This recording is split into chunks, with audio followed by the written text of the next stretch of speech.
Twin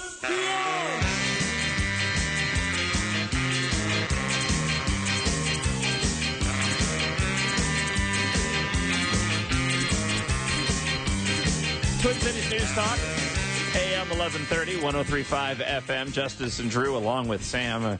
Drew stepped off to get some coffee. You missed a very lively conversation about Cars 3. I feel like I'm okay with that.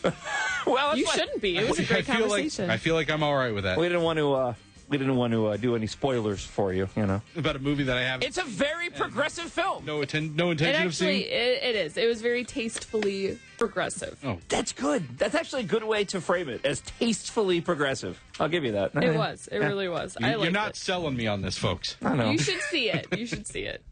It's no The Rock.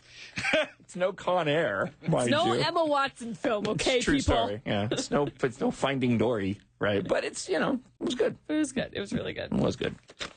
651-989-5855 if you want to get in on this next conversation. Lawyer extraordinaire Jeff O'Brien joins us to tell us how the jury got it all wrong.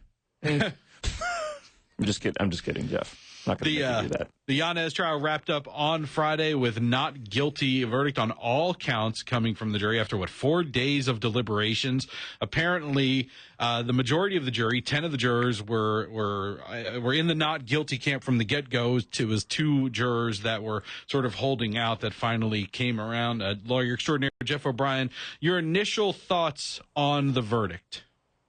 Well, I was a bit surprised. I figured that they might convict him on one of the lesser charges. I wasn't surprised that he was acquitted on the manslaughter charge because there's such a high standard. The Supreme Court, in a case called Graham v. O'Connor, established a very rigorous 4-part test to get to a determination that a law enforcement officer has used excessive force, be it deadly or not. So it's a high bar. It's not the same standard that you or I would be held to if we were facing a similar charge.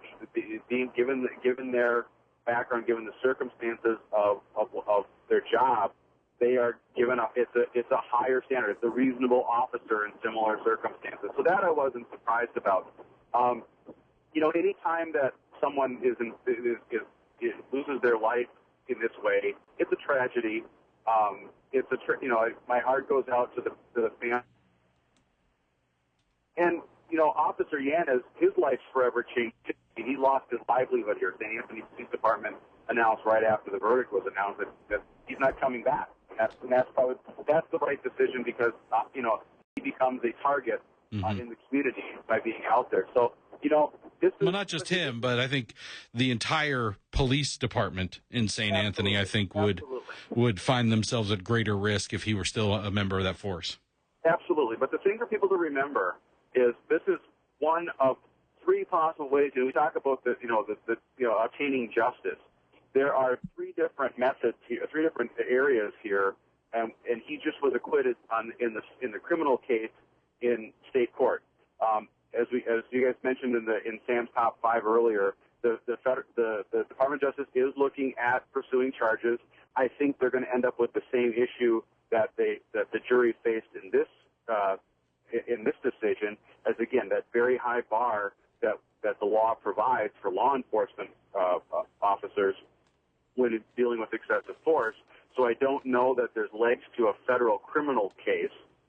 But there is, I think that a civil suit against the city under Section 1983, a civil rights violation, is inevitable, and there's going to be some sort of financial settlement with the Castile family and the city of St. Anthony for what happened. If people are going to be upset about anything, okay, and this is moving off of individuals coming to their own conclusions based off of the limited, based off of the evidence that they saw not being in court all the time. If people are going to be upset about anything, is there something that you can point to where you go, well, if you're going to be mad at the outcome of this, then this is a part of this trial that you should be specifically upset about? I mean, is it a matter of the tactic the prosecution used to try to get a conviction of the officer? Is there something you could point to that people would have a legitimate sort of gripe to complain about? I don't think so. I mean, I think that the way our system is set up is it is set up primarily so that no innocent person is ever convicted of a crime they didn't commit. And our system would rather have, one person not convicted that might be guilty.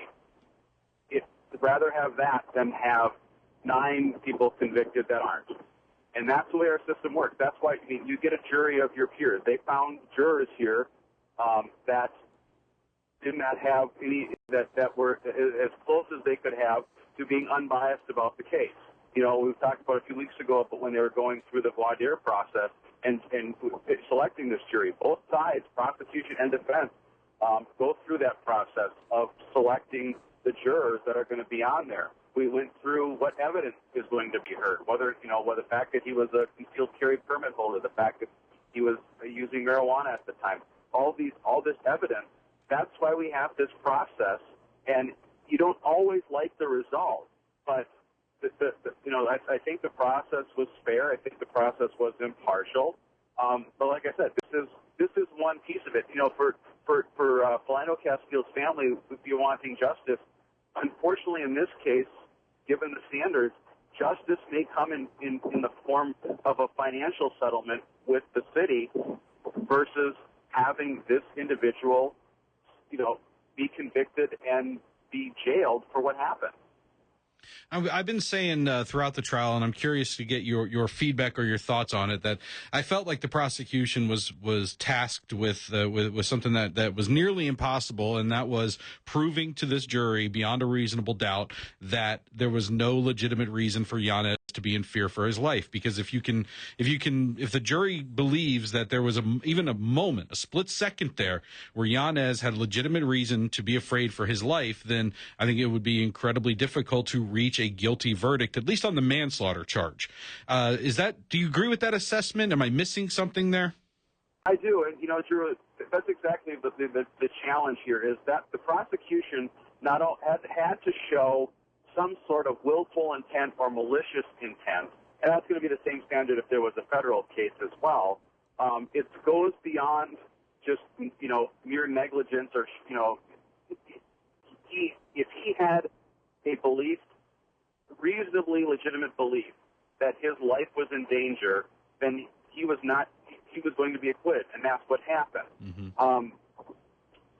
So yeah, I think the other thing here that makes it complicated, anytime you have, video footage released through the media, you have an individual tried in the court of public opinion before the actual criminal trial starts, no one's expectations are going to be satisfied.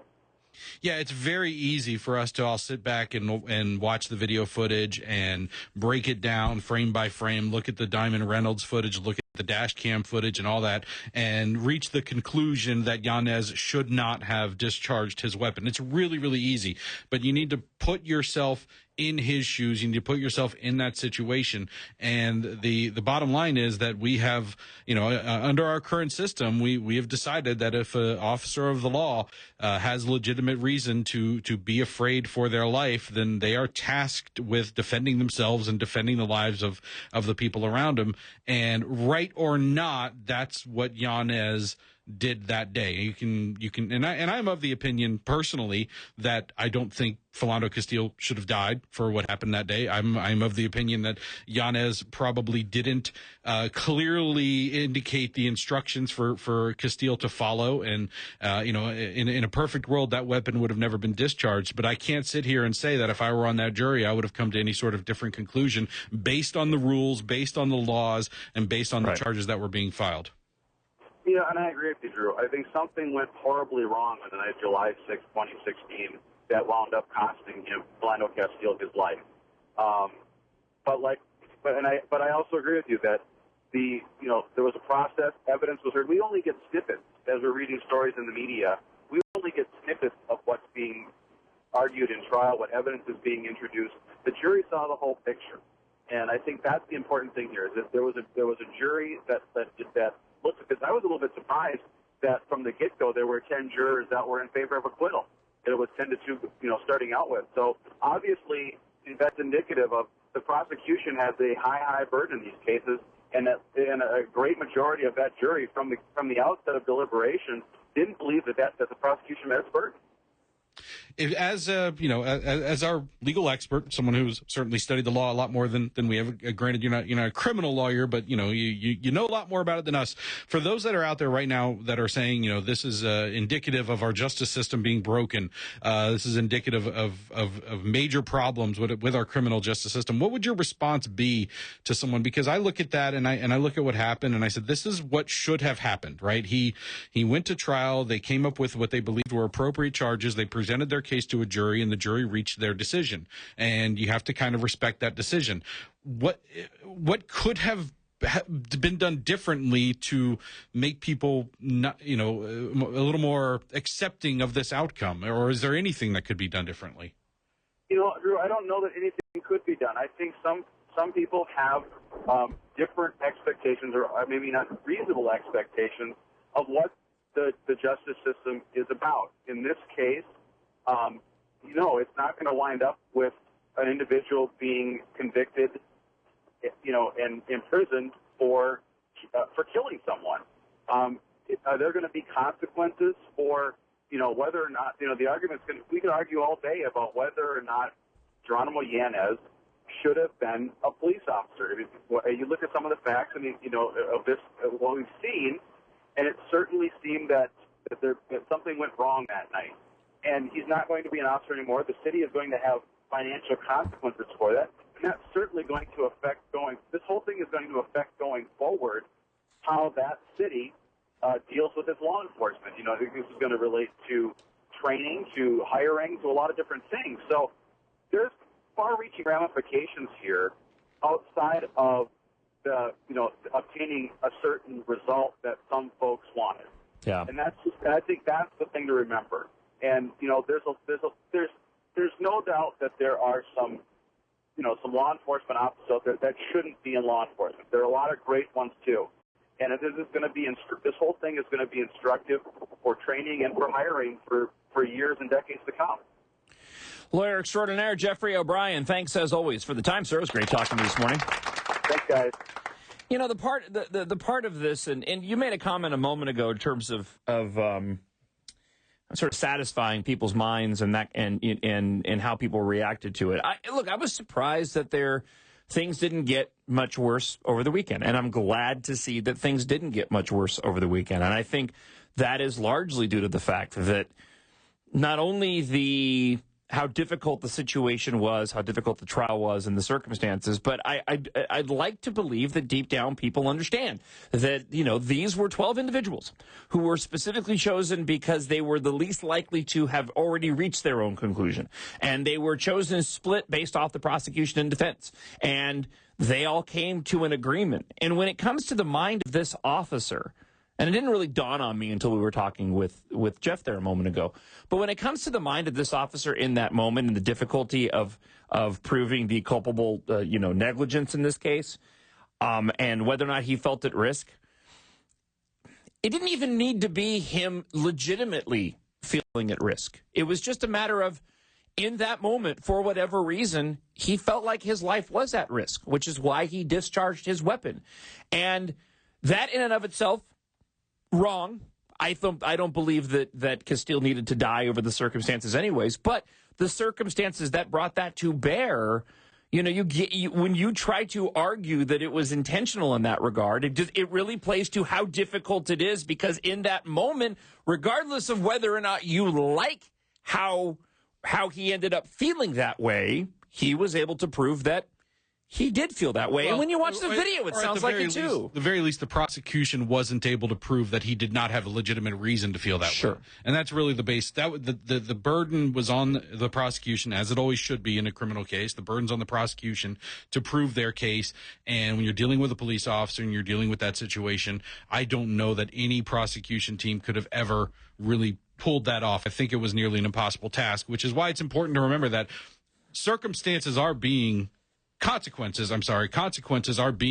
felt by this officer. Maybe not criminal in nature, but he's not walking away from this consequence free. Right. 651-989-5855 will bring you more details on this coming up. And I disagree with one point I disagree, but lawyer Jeff O'Brien made a comment about changing tactics and doing things moving forward. I don't believe you have to, and I'll explain why I don't think you have to, because I think this trial on this case kind of took care of that on its own. 651-989-5855. More coming up on Justice and Drew. Justice and Drew, along with Sam. Twin Cities News Talk, AM 1130, 103.5 FM. Now, I know it's a little late, but if you missed Movie Talk last week, be sure to download the podcast.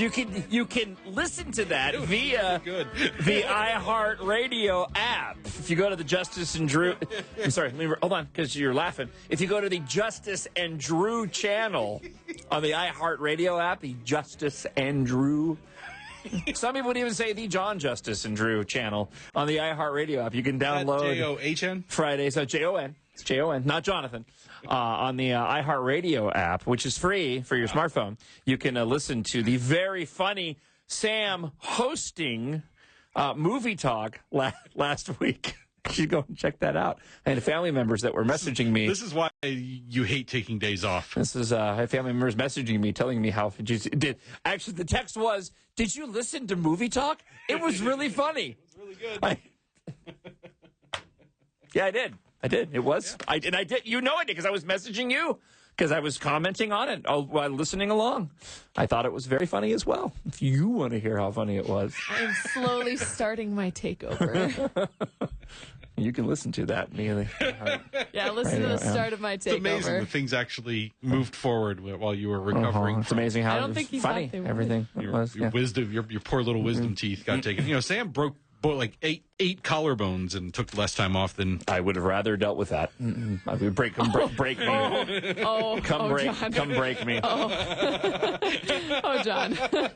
The pain. No, dude, the pain that I had. Yeah. No, I'm just saying, just for me personally, the pain that I had on Wednesday night was I've never. I'm not kidding you. I've never experienced that level of pain before. I almost blacked out. That just speaks to your very, it hurts. very low it speaks to how bad it hurts. You cannot equate a collarbone that's shattered in two spots, completely displaced, with your tooth problems. I am still experiencing the effects of that. So am I. I'm still experiencing that today with my teeth. It was like 5 days ago. Broken showmates, I swear. I'm like the only one here that's complete and whole. At the end of the day, my open heart surgeries will trump right until Zerwas walks in. So I know I can always default to that. Hey, real quick on the Yanez trial, and our lawyer Jeff O'Brien made a comment about what does law enforcement do moving forward when it comes to situations like this. Look, in my opinion, my humble opinion, they don't do anything. You don't do anything. Sometimes, and I'm not trying to be insensitive.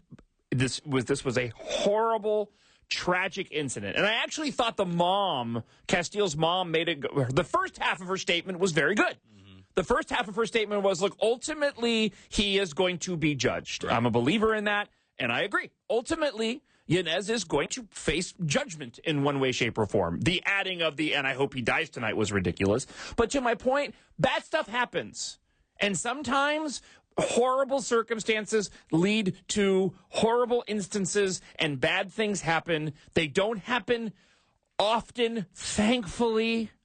And in terms of training law enforcement to do things differently, no. Law enforcement is trained appropriately, but it doesn't mean that everything is going to go down perfectly every single time. And the fact that this trial happened, the fact that it went to court, that a jury made a decision, and all the eyes that needed to be watching it, that's enough training in my mind that gives an officer pause if they ever get into any sort of similar circumstance. This will be in the back of their mind. So I don't think there is any further training. You have to, I don't want to mean chalk it up to bad things happen, but sometimes bad things happen. It's true. It's true. And I agree. And I'm willing to give, Castile's mother made some statements after the verdict, and she said some things that I think, if she were if she were less dealing with very raw and very traumatic emotions, she probably wouldn't have said. And I'm willing to give her a pass on that. Sure. I'm everybody was, it seemed like. Yeah, exactly. We've got a couple people who want to comment on this. Sarah in St. Paul. Good morning, Sarah. Yeah, good morning. You are sounding very foolish right now. Bad things happen and no change in training needs to happen. I completely disagree. The reason I called. What would you? Well, hold on, Sarah.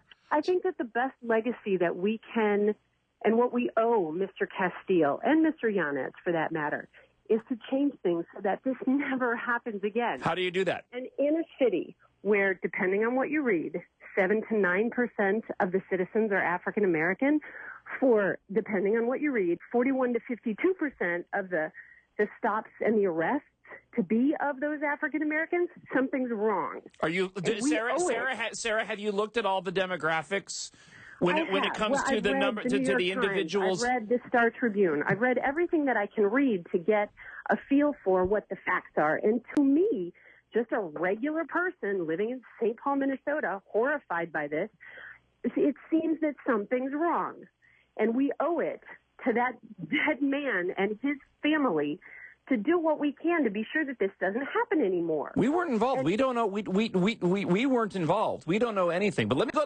Here's what I know. Let me go to. There is a gross There's a gross misalignment in the citizenry and in the way the police officers stop people. And these are traffic stops. This isn't for criminal behavior. This is for a bad car or suspicious driving or something. And my thought is, are police officers quoted? Are they supposed to pull over a certain number of people a day? Are they supposed to be, charging $1,000 in fines every day? And if that's the case, that would explain some of this apparently irrational behavior.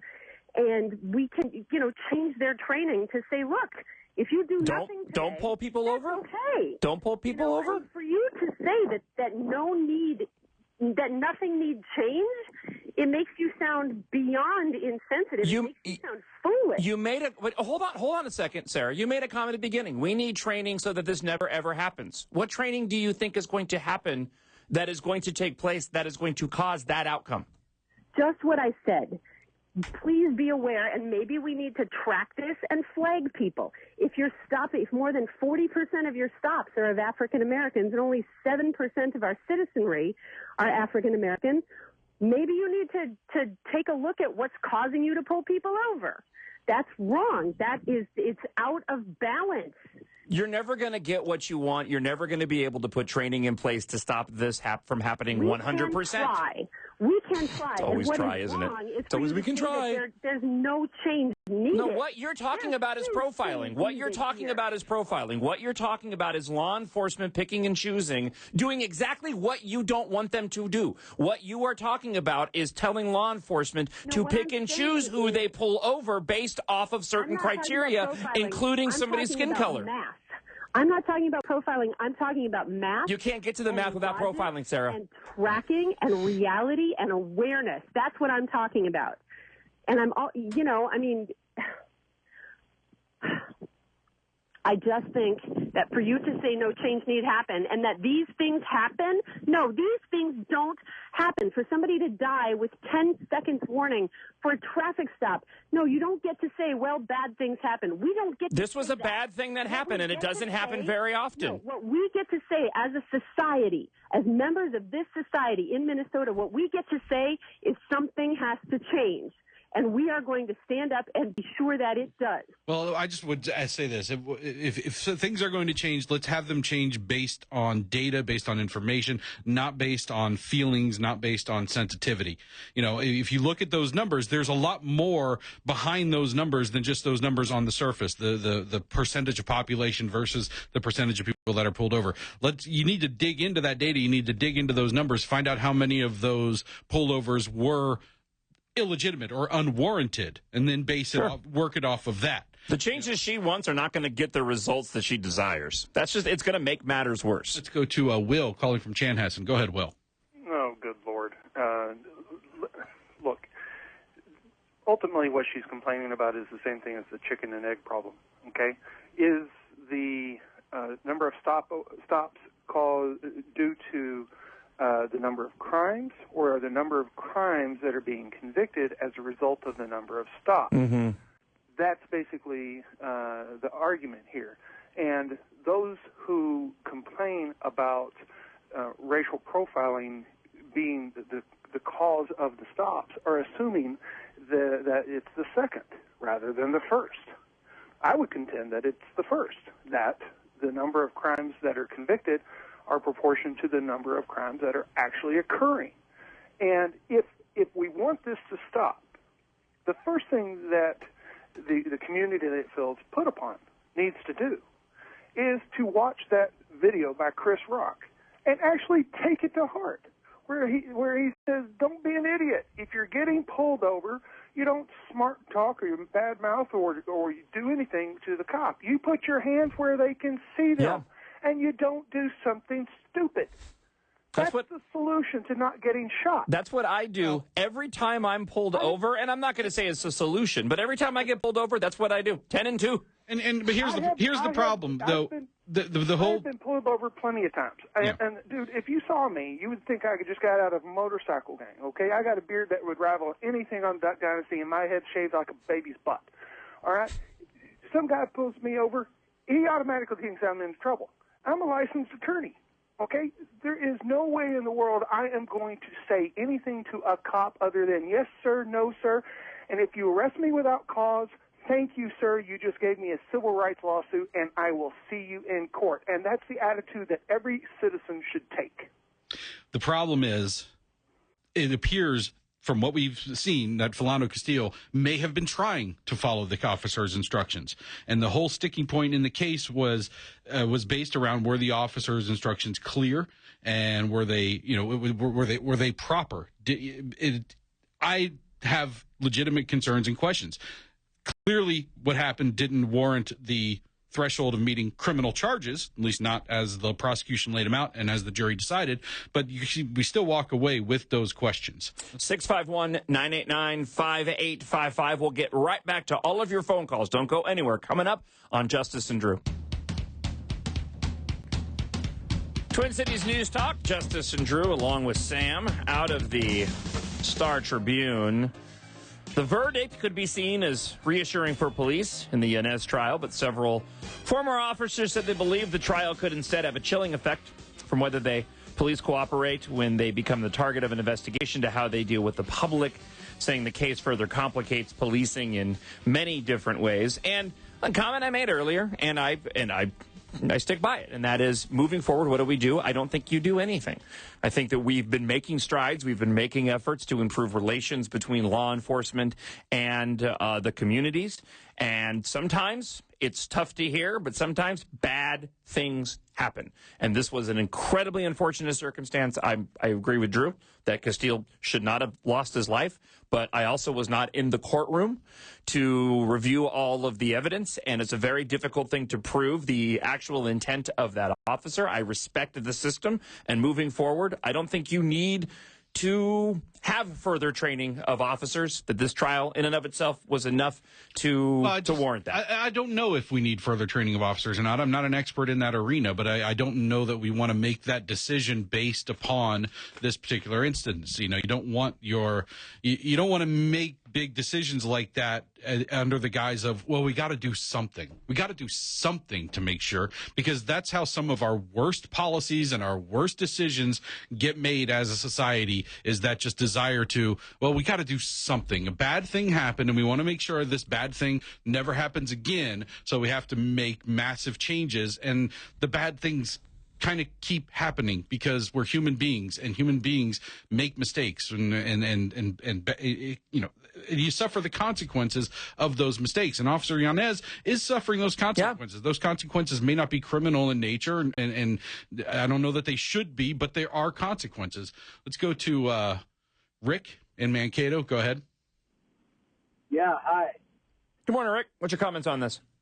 Well, the comment I wanted to make is that I agree with you guys on most every point you make, but the thing that saddens me and the thing that bothers me, first of all, the guy died. Second of all, this guy pulled the trigger 7 times, as I understand it. Now, I could understand 1, 2, or 3, but 7? That's the fact of this case that bothers me the most. Yeah, and I don't disagree with you. I do disagree. Whether it's one shot or two shots that kill him or seven, the trigger was pulled, and to me to me, with all of the other evidence that we didn't see, just based off of what I saw, if you're getting into the mindset of this officer and his life being threatened, whether it was 2 or 7, the trigger was pulled. 7 to me indicates a state of panic, and I think our officers need to do everything they can not to find themselves in that state. Your job when when that decision gets made that you need to discharge your weapon, it's with the intent of, ending the situation. I don't know that 7 times warrants that. No, I don't know, because I wasn't him. I wasn't in his mind, and I wasn't in the courtroom. I don't either. Dave, good morning. Dave? Yes. Hey, good morning. Thanks for calling in. Yeah, well, you guys are doing a great job. There's a lot of good points that are being brought up. One of the issues, or a couple of the issues, is that as a retired officer, I've been there, I've done that, I've been in the shooting, I've been in the near shootings, I've also been or am an expert witness testimony for law enforcement and stuff. Is that there's a case out there called Graham versus Connor, which everybody really would be well to take a look at this and to understand just how this evolved and just how this takes place with the law. If you don't like it, you've got to take a look at this. The Supreme Court did a tremendous job of holding officers accountable. But you just had a caller by the name of Sarah that called very emotional about this thing.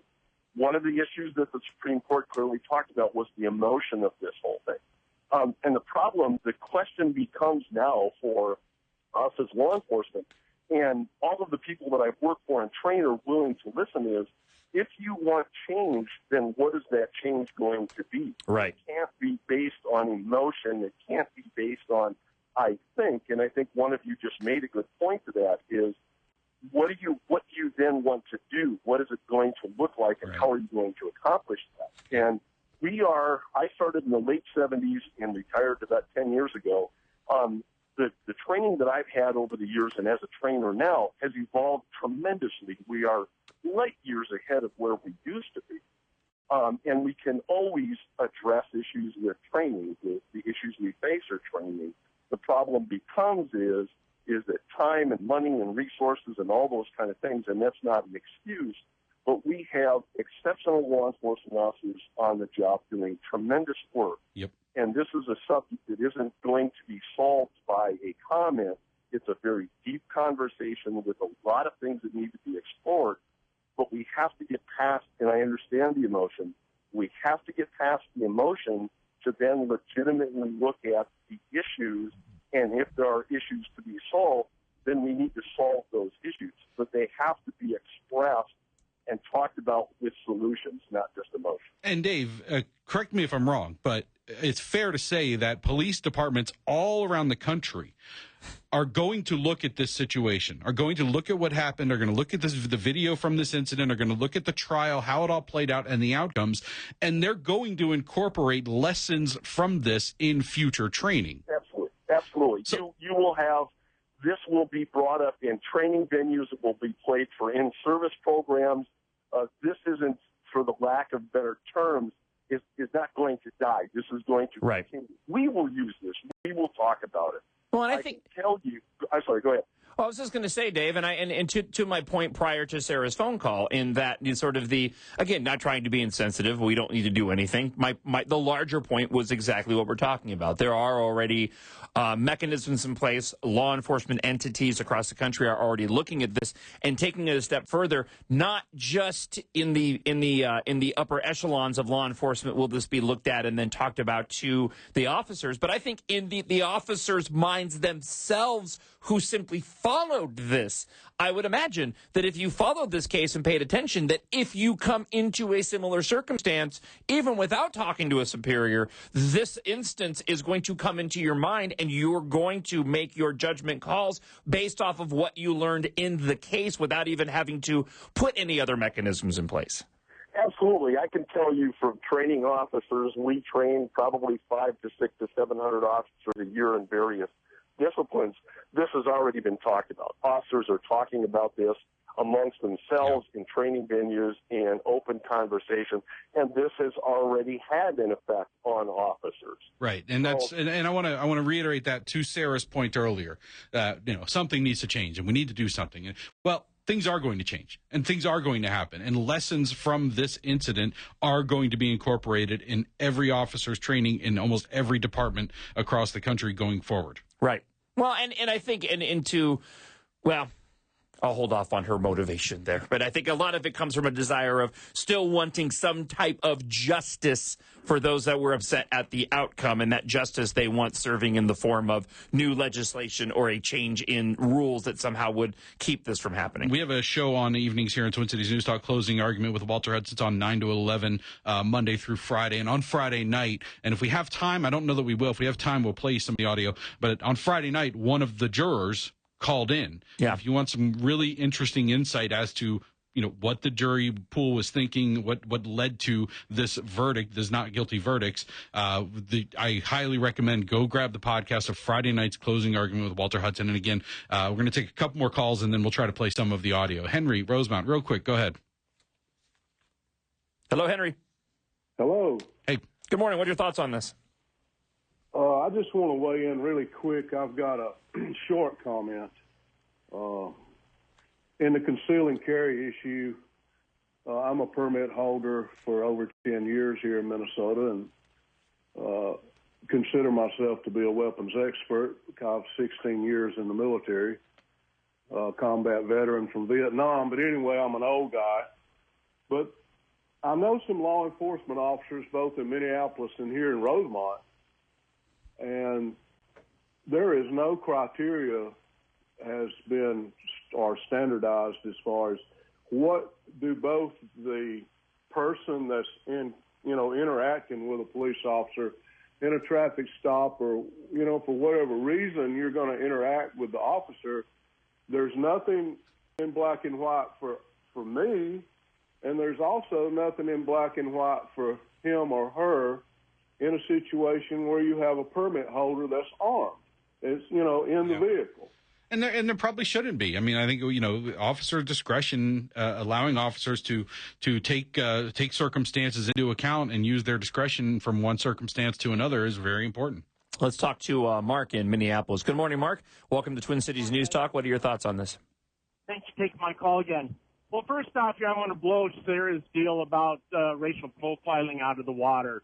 I have a very good friend who's a police officer in North Minneapolis, and the majority of the people that live in North Minneapolis are African Americans. That's his office. That's where he works. I just talked to him, and last Friday he did 5 tickets for speeding in North Minneapolis. They all happened to have been to African American people. And I'm sorry, that's just the way that the graphics are.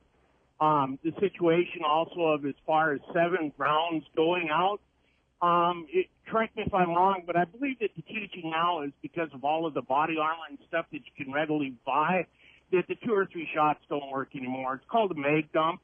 And you know what? The emotion has to go to the police officer on this. From a guy that's had weapons pointed at him and also that has been shot, man, I'll tell you what, when that weapon gets pointed at you, there's a fight or flight thing that goes through you right off the bat, and sometimes the training just goes right out the window. Thank you for taking my call. Thanks for calling in. So on Walter Hudson's show, he actually had a juror that called in to give their thoughts and comments on what they experienced. We don't have time to play the whole call. We'll share some of the audio with you. Also, again, can encourage you to go to TwinCitiesNewsTalk.com and download the Friday night podcast from Closing Argument. Let's go to our mystery caller, juror in the Jeronimo Yanez case. Welcome to the program, sir. Thanks. So, what's your side of the story?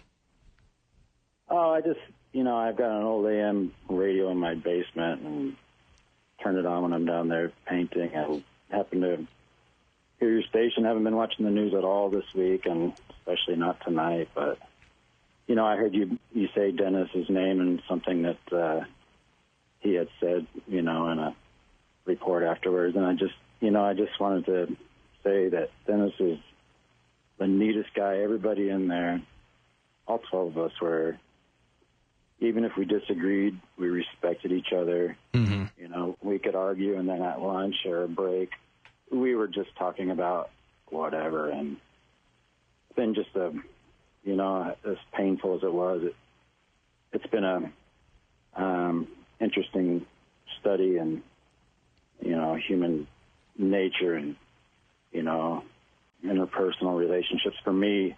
But also I just want people to know it's just so difficult when they brought us in the courtroom and read the verdict. We all went back and they put us back in our little room, and they always locked the door, so it's pretty lonely. But we all sat there because there was a good portion of the courtroom that kind of screamed out, some obscenities, and kind of were asked to leave. And we all sat there in complete silence for 3 minutes until one of the older guys that kind of lightened things up with his stories during break said, I wish they knew how hard it was for us as well. And so, it was just so gut-wrenching. And I just hope everybody knows that it's not, we came to where we came based on the law. And it was, we were all, most of us were crying in there, but, we were all, feeling so not torn, but, there was no good outcome that could come out of it. So from day one, it was just kind of like, we're going to do our best. And, we did. And so I feel like if I ever saw any of those people again, I would, give them a hug. It's the kind of relationship I think that... You're talking about your fellow jurors. Fellow jurors, yeah. Just, 11 people that I might never have met, but just a good cross of society. We had people that were nurses and more, business professionals and students, and, and everybody had different experiences, and we all listened to each other's stories. And, we all just kind of became a pretty tight-knit group. And, it was unfortunate at the end we had to leave under, escort or whatever, but we all kind of split. But, I did get a few numbers, and I plan on, having a couple of friendships out of this. And it's just something I'll never forget. And I just thought, the moment when we went to the jury room after the verdict was read was just something I just think people should know. It was just, terrible for us, too. I mean, not that we didn't feel good about the verdict we came to. That was the best we could do, but...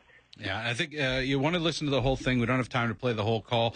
It's about 8 minutes long, and it's on the Twin Cities News Talk Closing Argument podcast page from Friday night. It's called Yanez Juror Calls In. I think the big takeaway from that is, based on the law and based on what they were tasked with trying to prove as a prosecution, I as much as I believe that mistakes were made and that Philando Castile did not deserve to die in that situation, I don't know that anybody could have reached a guilty verdict based on the law as it stands now. On tomorrow's show, Sam's Top 5 you do not want to miss at 6:20. Plus, the Star Tribune, what did not happen in Minnesota was an actual tribute to Dayton. We'll give you details on this ridiculousness.